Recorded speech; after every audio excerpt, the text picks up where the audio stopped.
ಹೊಸ ಕಾರು ಖರೀದಿಸಿದ ಖುಷಿಯಲ್ಲಿ ಲಾಂಗ್ ಡ್ರೈವ್ ಅಂತ ಹೈದರಾಬಾದ್ನಿಂದ ಬೆಂಗಳೂರಿಗೆ ಆಗಮಿಸಿದ ಮಹಿಳೆಯರ ತಂಡ ಕಳ್ಳತನಕ್ಕೆ ಯತ್ನಿಸಿ ಪೊಲೀಸರಿಗೆ ಸೆರೆಸಿಕ್ಕ ಘಟನೆ ಬೆಂಗಳೂರು ಗ್ರಾಮಾಂತರ ಜಿಲ್ಲೆಯ ದೇವನಹಳ್ಳಿ ಪಟ್ಟಣದಲ್ಲಿ ನಡೆದಿದೆ.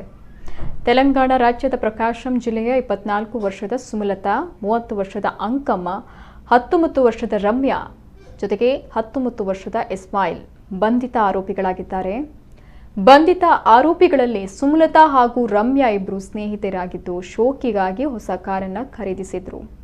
ಹೈದರಾಬಾದ್ನಿಂದ ಬೆಂಗಳೂರು ಕಡೆಗೆ ಬಂದಿದ್ದ ಈ ಗ್ಯಾಂಗ್ ಶೋಕಿಗಾಗಿ ಲಾಂಗ್ ಡ್ರೈವ್ ಮಧ್ಯೆ ಹೆದ್ದಾರಿ ಬದಿಗಳಲ್ಲಿ ಸಿಕ್ಕ ಅಂಗಡಿಗಳಲ್ಲಿ ಕಳ್ಳತನ ಮಾಡಿದ್ರು.